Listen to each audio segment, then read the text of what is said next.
is beyond anything any of us have ever imagined. Superstar DJs are rock stars.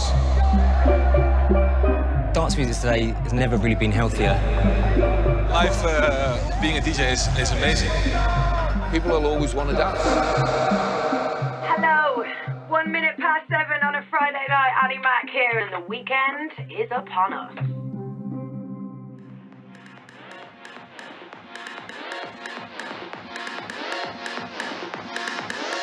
My name is Annie Mac, and I'm a DJ. 10 years ago, I started my career at BBC Radio 1 as a broadcast journalist and started building my professional career as a club DJ. Today, I am lucky enough to be booked to DJ all over the world.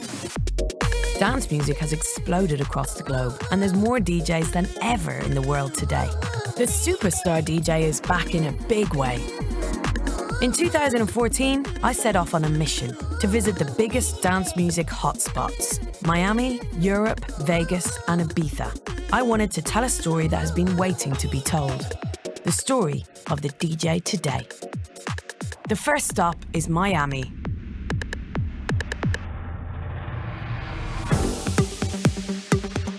It's the Winter Music Conference, otherwise known as WMC. This is a conference for all the DJs and people who work in electronic music around the world to converge and celebrate the industry. It's been 2 years since I last came to Miami. One of the biggest dates on the calendar based on what happens this year for the rest of the world. So if it doesn't happen now, it won't happen anywhere else. So people want to know, they want to see what's happening. This 1 week in the year, the place just goes insane, and it just becomes this kind of huge kind of almost like Woodstock moment where, you know, 200,000 people descend on the city. Literally a party on every street corner. Winter Music Conference was basically all the DJs would come down, showcase their record labels, have parties. They invited their friends and colleagues to, you know, even though it's still as busy, there was more people coming here for the festivals and the parties for actually the conference. So I think it's just evolved really. This is my 10th year. I've been doing these same pool parties. Back when we first started these pool parties, we were one of the only pool parties, and we would get slammed, and now we get packed. Ultras went from 10,000 people to 100,000 people. Winter Music Conference, we have thousands and thousands of people. You look around, there is a party for you no matter where you go, what you want, your style, it's everywhere. I'll hold it up for you. The Avicii Hotel. I haven't been here for 2 years, and it's changed. Even in that time, it's got so much more commercial. You know, EDM in America is so gigantic right now. There's an Avicii Hotel. Yeah. By the way, there's a fleet of Afrojack. This has had on American popular culture is mind-boggling. EDM. Well, that's supposed to stand for electronic dance music, which is peculiar, as we have been doing it for nearly, 25, 30 years. I don't really understand it as a new concept, but what I think is vaguely irritating is that it's being presented as either the sort of discovery, or even worse, the reformation or rediscovery or representation of something which is already in full existence. So EDM, we started hearing that word about 3 years ago. Yep. I think it was just a way of record label people putting a name on a sound, a genre, a movement. Yeah. Tell me what you think about like EDM and the fact that there's like, it's just gone so crazy over in America. It's gone so crazy over America, and I've been a house music fanatic for almost like 12 years. So to see that it came mainstream in America is wonderful. But still, I wish people were more into the underground scene, the true house music that you guys have in the overseas, in the UK. Yeah. What's going on in America is a kind of pop phenomena, and I think it's very legitimate, but I think it will at some point evolve into something else. I think a lot of younger kids are going to start looking for, OK, what's next? The big EDM shows are, although they might not be to everyone's taste, they're an entry point into dance music. There's a dripping down effect in terms of there's a lot more people now discovering new types of music. So although EDM might be a driving force behind a lot of money and a lot of people, it does mean that there's just as healthy an underground that's growing at the same time. This is the first time that America has actually experienced electronic music for real. Yeah. Like on a massive level. This is the first time that finally DJing is taken seriously. Yeah. Even though some of it might seem like a joke. Yeah. On an overall level, we have people's eyes and ears. What really is happening is like, you know, the sounds that jump out the most open the doors, but then there's definitely other stuff that's following suit. And I'm seeing, you know, 20-year-olds getting interested in like techno or house or this and that in North America, which that never existed before. So that's cool. It's put us on the map. You know, before we were just some raver kids in a dark club, you know, getting high off ecstasy. Now look at it. Look at what it's turned into. It's taken over. America's completely changed how the game's working now. Since people like David Guetta and Calvin Harris have been using big pop stars to put onto dance tracks, it's opened up American radio, which until then hasn't really been playing a lot of dance music. It'd be quite a niche thing. In 2008, 2009, we'd come through a period where dance music had struggled commercially, but the morphing of European electronic music with American R&B and hip-hop certainly created a huge upswing in fortunes. And I guess it came at a time when other genres of music maybe were a little bit stale, whether that's hip-hop or indie or rock. So there was an opportunity there, and David certainly helped spearhead that. I think the tipping point for us was definitely when Love. Suddenly, house in its new incarnation was mainstream, and pop music changed forever. It went on, it won a Grammy, and that was a great collaboration between pop world and dance world. But I think the Kelly Rowland, David Guetta aspect helped as well, because she was known in America as being a pop star, and so it kind of merged the worlds, I think. You know, it was amazing that we had something to do with it. I think when people discovered David Guetta, then if they dug deeper, they would discover, you know, other artists. So within the EDM genre. Really what it was breaking into that world of popular mainstream artists who now, every single one of them wants an electronic music sound bed to their music. They all want an EDM backing. And that just changed the landscape of America. Whereas before you were kind of in a ghetto, in a small little club in New York or in Orlando, now it's everywhere. There's a festival in every single state of America.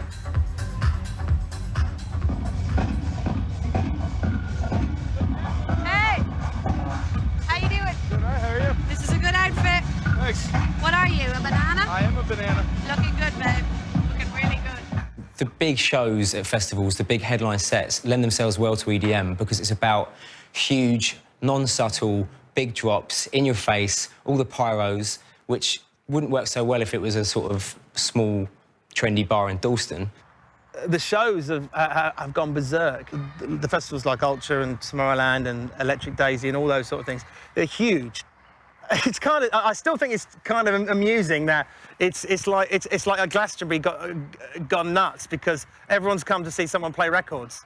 And it's kind of a bit strange, you know. When you come to Ultra and you watch the DJs, yes, there's so much more to it than just DJing nowadays. Oh, yeah. It's become a performance. It's become performance art in a way. I don't even think that DJs on the main stage need to like actually do every intricacy of a DJ set for reasons of purity and this and that. Because at the end of the day, there's fans that want to see a show. Yeah. So I think it totally makes sense to plan a light show and visuals and this and that. And like, yeah, if you want to stand like this and do Jesus arms, it's part of a performance. If that's what works for you, there has to be a balance where like ultimately, if there's artistic merit to what that performance is, it has its place.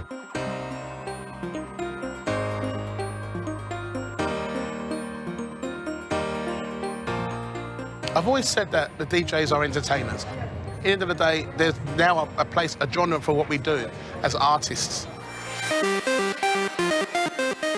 People are paying money to see an artist, a DJ. They don't want to see a DJ looking into his mixer.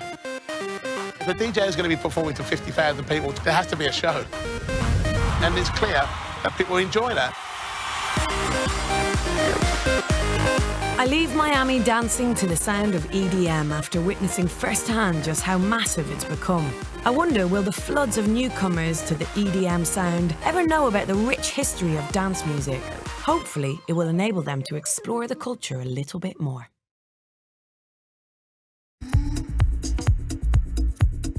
My name is Annie Mack, and I'm on a mission to explore the story of the DJ today.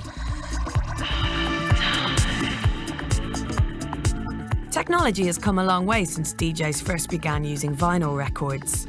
Some DJs still use vinyl today, but the tide has turned and digital has well and truly taken over. Well, technology is at the very core of electronic music's success. It has been pretty much from the beginning. It's digital music, it's technology-driven music.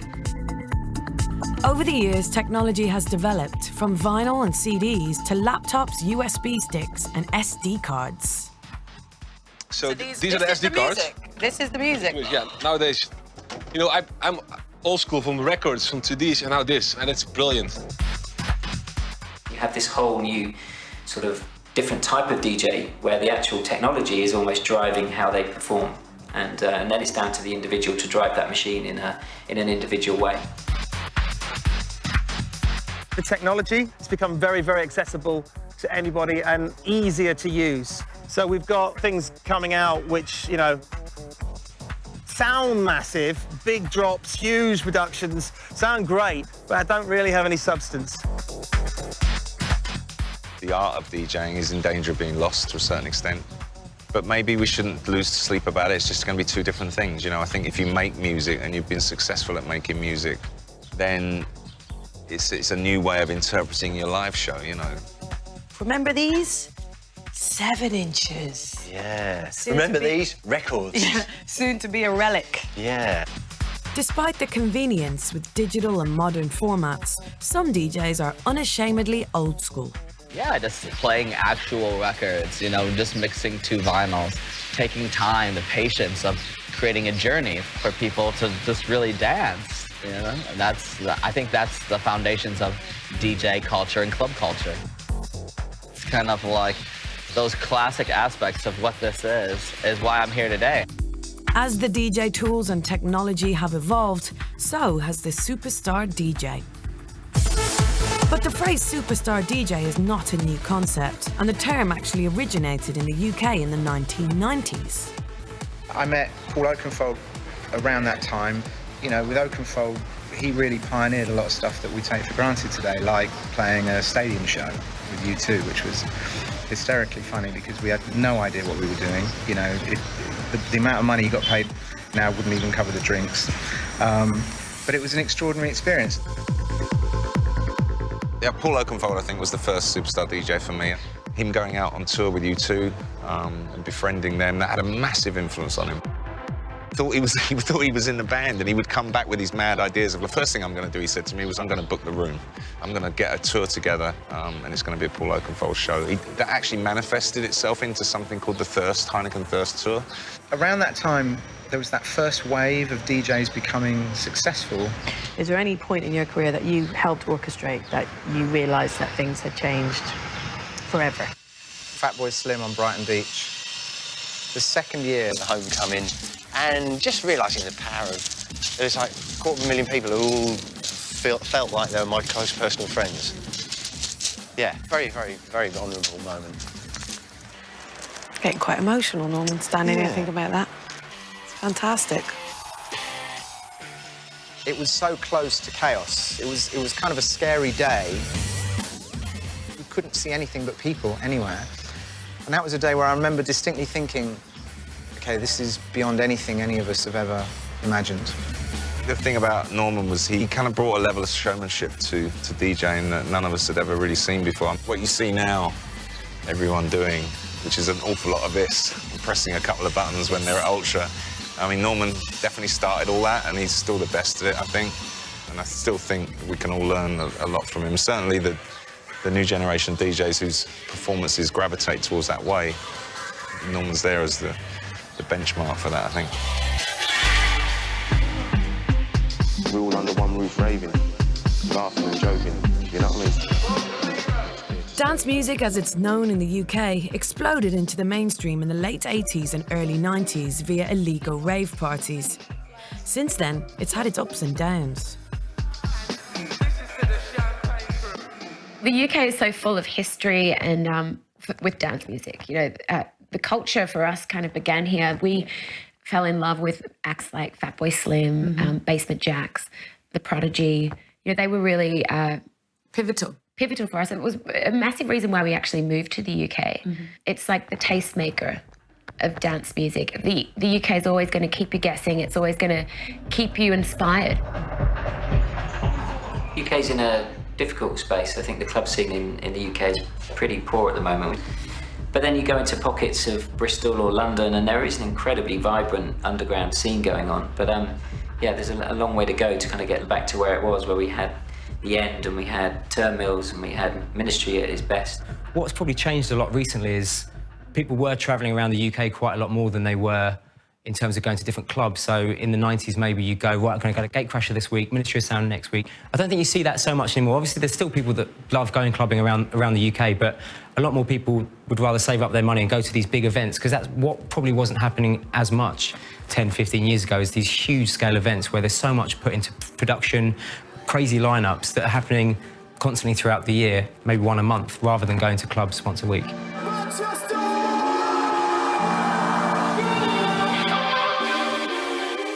Nowadays, your best chance at seeing the most I mean, I really do understand it. I was never really in this scene before, and then you just kind of, I went to wireless and the commercial stuff, and you just get drawn to it. There's nothing like that would tear you away from it. It just brings you in, and then you hear about these other ones, and you just want to go to as many. How long have you been DJing for? Well, 20 years. You've got your lifetime career based here. What is so special about the UK and the dance music and the heritage? UK is where rave culture for me was born and bred. The UK embraces new music all the time. When you see over the history, not just in dance music, but from the 60s and the 70s, like, our acts become huge global acts. I don't know what it is, whether it's in the water or something, but everyone latches onto it, and the UK rave culture is beautiful. And the festival season, no matter what, rain or shine, people have it. We need some more girls in here. We need some more girls in here. We need some more girls in here. We need some more girls in here. Dance music today has never really been healthier. There's so many more things going on around the world that means that there's a lot more people getting into dance music. And that's displayed also in the number of festivals that are happening around the world. So you've got places like India and all of South America and China now that are getting huge festival populations, which maybe 5 or 6 years ago weren't there at all. So there's definitely a huge growth. Dance music might be new to China, but Europe has championed underground electronic music for 20 years. Berlin is absolutely, I think, the heart of electronic music in Europe, really. The whole club scene there, the freedom that you get there is kind of unlike anything you've experienced for a long, long time. And really a lot of the change and a lot of the innovation that's coming from technology and from pushing electronic music to that next level is coming out of Berlin. Time Warp is one of the biggest raves in Europe that attracts a music-loving crowd. The sheer size of the festival shows what demand there is for underground DJs in the ever-popular world of dance music. What is, like... Time Warp? What is Time Warp? What is Time Warp Festival? No, it's this festival that's been going for 20 years. It's like kind of the staple point of European dance music, or just kind of dance royalty almost, you know? And they just know the best rave ever. Before this festival, I came from Ultra Festival in Miami, and the differences, obviously, between Ultra and Time Warp are so vast in terms of Ultra's been so commercialized. There's, everywhere you look, there's logos, there's egos, there's bells and whistles, there's CO2 cannons, there's naked people, and here it just feels like a festival that is primarily for music lovers.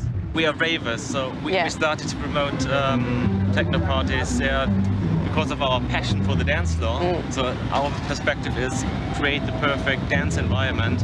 And of course, very difficult.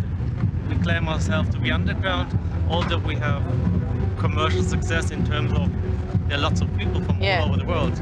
But we still try to do what we love most, good music. I want to take in Time Warp for myself and go for a look around. Okay, Jamie Jones, how do you prepare for a set like tonight at Time Warp Festival in Germany? Wow. I mean, you know, Time Warp is quite legendary. It's such a massive rave, the crowd's really underground, and it's really cool. You can really sort of push the boundaries of, you know, find those records that you always think are a bit weird or a bit too off the wall to play in other bigger festivals, and then you sort of can give them a go here. Oh, wow, that sounds like the dream scenario from a DJ perspective. Absolutely. It could be really self-indulgent. Absolutely. Yeah. You really do lose track of time at Time Warp. It's now 9 a.m. So the sun is well and truly undeniably up. Yeah. It's funny because every year this happens, right? As soon as the sun comes out, you enter the actual time warp. Oh my God, are we entering the time warp? It's 9 a.m. now, and it will be 2 a.m. in 5 minutes. After coming from the larger-than-life Ultra Festival in Miami to Time Warp in Germany, it's clear that Europe holds the cultural heritage of dance music in high esteem. Next stop on my journey, Las Vegas.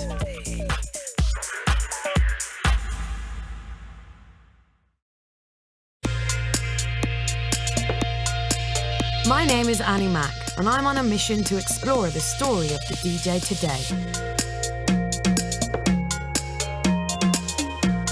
As dance music continues to grow all over the world, superstar DJs are getting booked more and more internationally, which leads me to the second most important part of a DJ's job, travel.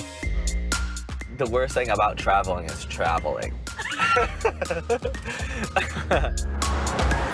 I think any job where you live your life on a plane and in a hotel room and are disconnected from everyday life What's today? is at some point going to catch up with you. A lot of places in South America, they give you like motorcycle outriders or police cars that just kind of force people off the road.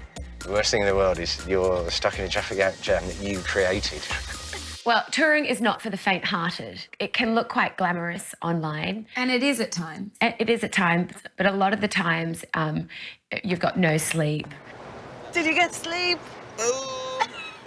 The DJ's kindest friend is the eye mask. Eye mask. And did you sleep well on the train? I was out. They asked me if I wanted a breakfast. I said, do you have a beer? And then they're like, no beer. And I was like, good night. It is hard work. It is tiring, and you know we do go the extra mile to get to play to as many people as possibly can worldwide now. I think like the bigger you get, sort of maybe the easier you think it will be because of like I don't know, private jets and 5-star hotels. But you just work harder and harder. You've got to take care of yourself on tour, which I'm doing right now. Well, the life of being a DJ is amazing. I mean, what's not good about it?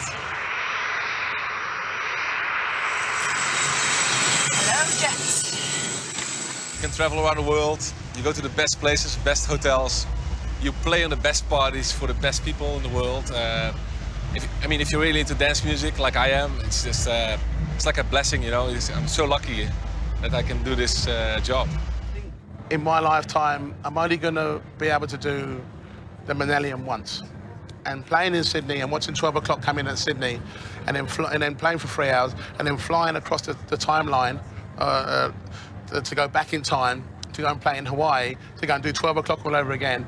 It was amazing. To do two official New Year's Eve parties based on me going back in time, like Back to the Future, nothing can top that. And it was an amazing experience to do that. They are these huge stars, and there are downsides, I'm sure. Yeah, you don't get to see your family that much, and, you know, oh, I'm getting a belly because I'm drinking too much champagne. But really, they've got the best jobs in the world. Superstar DJs are rock stars. Las Vegas has always been famous for its shows and casinos. It has played host to the world's most famous singers since the late 50s. Over the last few years, investors have realized the commercial viability of the DJ. Now every major hotel and casino has its own state-of-the-art nightclub. And where the DJs go, the big spenders follow. Vegas is like Miami on steroids. The clubs are absolutely ridiculous. It's seen to be believed stuff. It's every night is a New Year's Eve. There's acrobats, trapezes, like being in a circus, and then the next night happens all over again. It's absolutely amazing. Anything goes in Vegas. It's kind of scary, and it is relentless. It is Monday to Monday, 24/7. But great for us, because it means we're always out there, and our friends are always out there, so the party's always happening.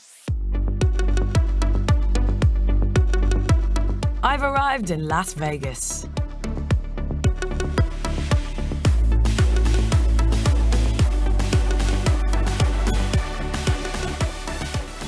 We're in Vegas. Yes, I'm exciting. One of the most exciting places in the world. Yeah. How long have you been playing in Vegas? Talk to me.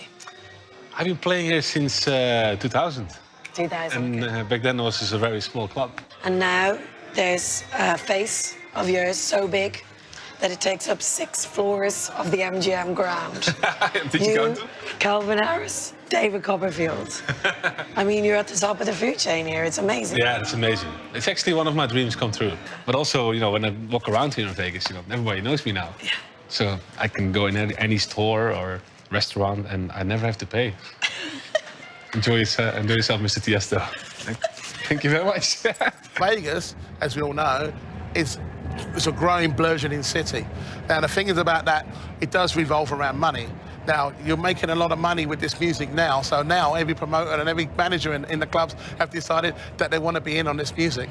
So why wouldn't you want to be there? If there's party people that's going to be in a nightclub somewhere in Vegas, hey, happy town for everybody. If you're into the music, you want to see these DJs, of course, Vegas has got the money, the clubs that they've built there are absolutely fantastic too. So now Vegas is on the map. It's phenomenal. You won't see that anywhere else in the world now. This is just, it's gone into another level now. It's almost as if the Celine Dion and Rod Stewart have gone now because it's all Avicii and Tiesto and Diplo and all these big guys, which is brilliant. It's amazing to see. Now it's become a huge hotspot for dance music. Now you've got these huge $1 million clubs with these huge pool parties during the day, these extravagant nights in the evening, and it's really changed how dance music's seen in the US. Do you know, with Las Vegas, I think it could be juggling, or it could be long-distance running, or whatever. It's whatever's going to draw people to put money in the slot machines, actually. I think that's kind of how that works, really, to be honest. Just the financial muscle of Vegas has meant that for the first time, Ibiza isn't the centre of the world for certain DJs. The model of success is the same, it's just the scale has just gone from, you know, XX to 10X. They're entertaining large numbers of people. It's no more than what Jay-Z or Cristiano Ronaldo are doing, which are good examples because actually Calvin Harris made more money last year than Jay-Z and Ronaldo, so which is amazing. Even the second highest DJ, Tiesto, apparently made $22 million last year, which is double what he made the year before. So it's really gone crazy. You going to Vegas tonight? Yeah. Yeah. Oh, really? I start playing at 1, it's Surrender. Oh, wow. You play tomorrow? Oh, perfect. You love Vegas, huh? Yeah. It's nice to hang out there. You love Vegas? I love Vegas. Yeah, I'm not surprised. I miss the Vegas. Now you are basically a pop star, Tice. Yeah. You've just become one inadvertently because, you know, you are now at the epicenter of EDM. Did you ever think that it would come this far? Never. Look, I've been playing here since 2000, and even 5 years ago, it's like 2009, 95% of the clubs here played hip-hop and open format. And now it's just, yeah, dance music, EDM everywhere. I was going to Vegas 1991, 92, where none of the clubs were interested in house or techno music or the EDM movement whatsoever. But it's come to a point now where you can't ignore this music. We're in a very extreme scenario now where DJ fees are almost level with arena rock bands, and you've got managers like U2's Paul McGuinness coming to IMS because he wants to understand what the model is for DJs, because he's sending 150 trucks around for U2, and yet Avicii walks in with a USB stick and an LED wall and he's getting paid the same money. So suddenly you've got this whole new wave of interest from managers, not just financiers, but managers, agents who all dissed our music for 20 years and suddenly they want to grab a part of it, and it's all money driven. Can you give us a rough indication of the difference between then and now in terms of a pay packet? In around 1990, big DJ fee would probably be $20,000, $25,000. That was considered high. Now, you know, there are DJs who are touching not 7 figures, but not far off. What? I'm a good agent. I need to call my agent. The money sounds crazy, but at the end of the day, the money's relevant. You know, nobody's going to pay anybody anything if they don't think that it will work, you know, and if they do, they're idiots, you know. You look at the size of your event, you look at the money you need to make a profit, whether that's a small profit or a big profit, and you program accordingly. You know, and if a DJ is worth hundreds of thousands of euros, but you're going to make money from doing that, then you do it. So it's all relevant. The agents know it, the managers know it, and the artists know it. And if the promoters don't know it, then they're in trouble. See that boat right there on the right? That white one? That's Tiesto's boat. That's Tiesto's boat. No. I think one of the maddest parts of DJ XS actually was landing in Ibiza last year when I came in on a private plane, and there was 15 private jets, and about 13 of them had DJs' names on. So, like Sven Vath, Richie Houghton, Freddie Legrand, Eric Murillo, David Guetta, Swedish House Mafia had 3 planes. 3 planes, 1 each. Guys, oh my God, that's amazing. Big high spenders, there's places for them too. I mean, you have Live, you have Mint, there's Story. I mean, their tables go up to 50,000. Tiesto's party was 50 grand for a table just to get in. And I guarantee you, those tables were already sold out. There's always people that want to spend money, no matter where you go. It's kind of funny. There are DJs that play to a VIP crowd. I know David used to play a lot for VIPs before he entered the whole arena space. You know, like Fuck Me I'm Famous was a VIP party when it started. And you definitely go to these clubs around the world and you see the people that rock up, like they're all basically old men with models. Spending so much money on champagne and everything. So I think that fuels the fees for the DJs that are playing that night. But I also think another reason why fees are going up is sponsors. Like these days, sometimes you'll do a gig and it's sponsored by a big brand. Yeah. So we see that a lot in like Latin America. Yeah. So I think, you know, that's when you know that this world of music that we're in is really popular. You know, it's a bit more for the masses, I guess. It is nice though when a promoter gets you a jet. Then you do feel like, whoa, the Rolling Stones. Drop like an earthquake. My headphones are in there, the Tiesto headphones. Okay, so you've got your own brand headphones. Yeah. So this is a T struck across This with is a bird. This is the Tiesto symbol. Okay, the symbol. Yeah, so you're like Tiesto. Prince. I like it. My royal symbol is a bird. This is the only DJ that put himself in a name that's almost like a brand. It's like, it's an artist. It's not even a DJ anymore. The whole Tiesto brand is not like about a DJ. It's like the DJ is traveling with a bigger concert than Coldplay. And DJs have become brands themselves. And it's not just brands, it's almost like Formula One teams where you've got this whole team around you that's what makes you such a big show, is because you've got people that can work on what your image is, what your social media is, how your footage comes out from videos. It's big business. It's not just one person standing on the stage. That's almost the end product. And when you speak to a lot of DJs, they refer to their shows as we did this and we did that. It's not just the singular anymore. We believe in what we're doing, so we have to find a way to get past the obstacles to put this music out and be successful. But it's important to have a business model. And when you're a DJ, you just can't just be playing your parties all the time. You can, if you're happy with that, but if you want to grow, you need to have a plan, for sure. So do you have a business plan? Not at all. One DJ that stood out from the crowd in terms of his brand and the marketing of his brand is Avicii. Avicii's marketing is so prominent and strong and kind of... In your face. In your face. I mean, I saw the Avicii Hotel on South Beach, Right, you know? right. I saw the ice cream van. I had some of the ice cream. Tell me about your plan for the marketing, because, I mean, it's obviously something that's so considered and thought. We always thought, you know, branding, marketing, what's the next step? How do we get to the next level marketing-wise? How do we do something that's gonna make Avicii stand, you know, through the noise? So, you know, just that was a huge challenge for us. How do we create something that's bigger than all the other stuff that's already big out there? Don't tell me you don't have some crazy plan.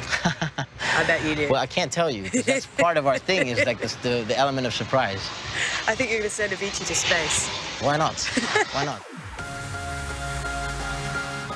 You gotta feel good in a way for these artists, because now they're making money. And in a sense, I'm happy for them. I'm happy that now this music means something. Vegas has seen, or will it continue to be the showbiz playground where the EDM giants cash in?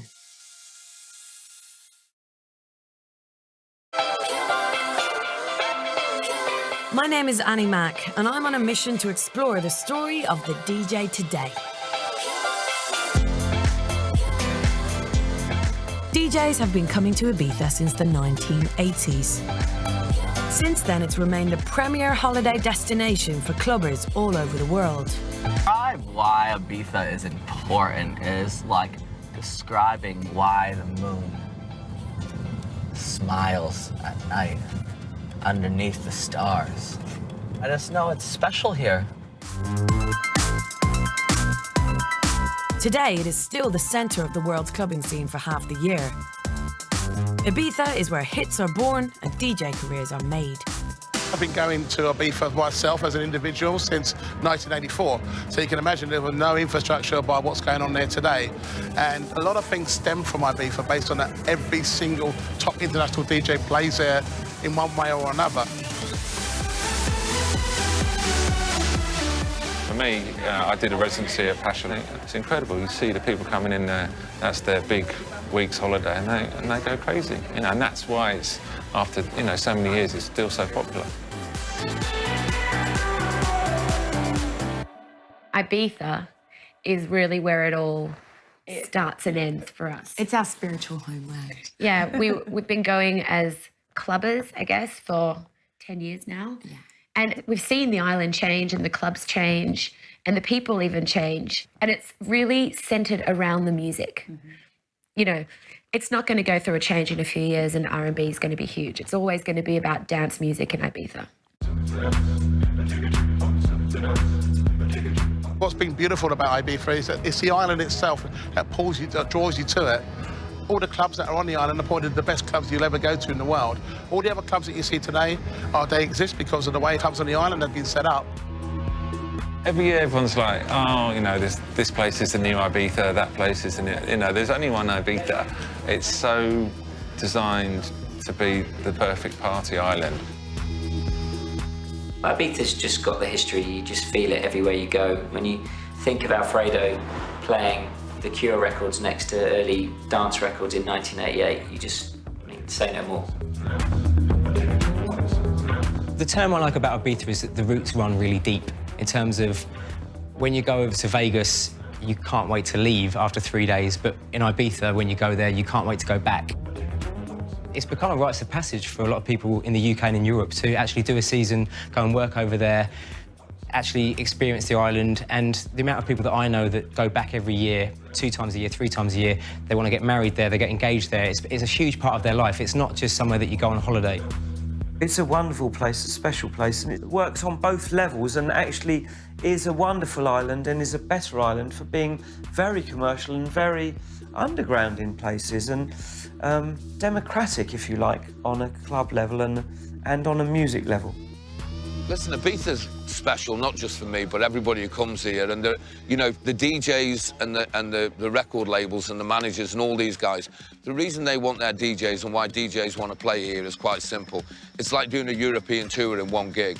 You know, your crowd is 20% German, 20% French, 20% Italian, 20% English, and so on. So each gig you do, you're playing to a huge, you know, part of the population, if you like, from them territories. The good thing about them people as well, they're generally tastemakers. So when they go back to their own territory, they're talking about the DJs they saw in Ibiza. Ibiza is showing no signs of dwindling in popularity. Dance culture is there to stay. But what about its DJs?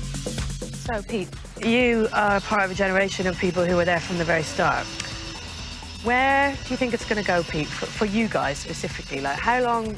I mean, I think as long as you're tuned into music, that age shouldn't really be a matter. I want to enjoy myself. I mean, I don't want to do it because I have to do it. I don't want to do it because I've got bills to pay. If I want to do it because I really feel I've got something to give or people want me to play, you know. And being a DJ, you know, no one ever told us when to stop. There's never been a rule book written about when you get too old to do it or not. The lifestyle can be crazy, especially a lot of the guys from the old days where there was no industry, they were just having fun and it all just happened to them. And so now they're in a place where they have to deal with that. The kind of Oakenfolds, Tongs, Carl Coxes, we're like the first wave of this kind of DJ, so no one knows what the retirement age is. We're making it up as we go along. We're all still enjoying it and getting away with it. Over the next 20 years, as an industry, we're going to have to face how we deal with the consequences of all of these guys getting older and how they're going to adjust to life after being in a booth. Yeah, so where the scene goes now, who knows? I mean, I'm talking to you now from when I started 29 years ago, and I was DJing at least 8 or 9 years before that. It's in the hands of the now generation. It's in the hands of the next DJ. If you look at Martin Garrix, He's only 17 years old, and he's DJing in front of 50,000 people every week. He's not even old enough to go into a nightclub, but here he is. I mean, it'd be interesting to talk to Martin Garrix in 29 years' time. I've been through the peaks and the lows, and the scene will only go where the producers and the DJs and the promoters take it. Got to make sure they don't get too complacent because, you know, generations do come and go, and you've got to make sure when that next generation comes through, their minds are blown, just like ours were when we first got introduced to it.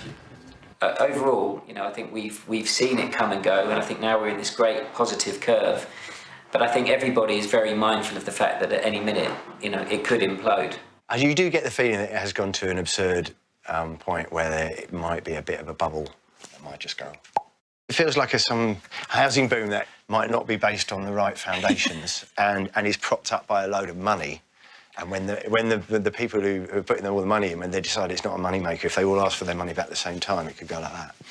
But then we'll just go back underground again and we'll resurface, and you know, in 10 years' time it'll be cool again. I think it's going to go back to just strong personalities and strong identities and people with strong style and musical style, and also great music.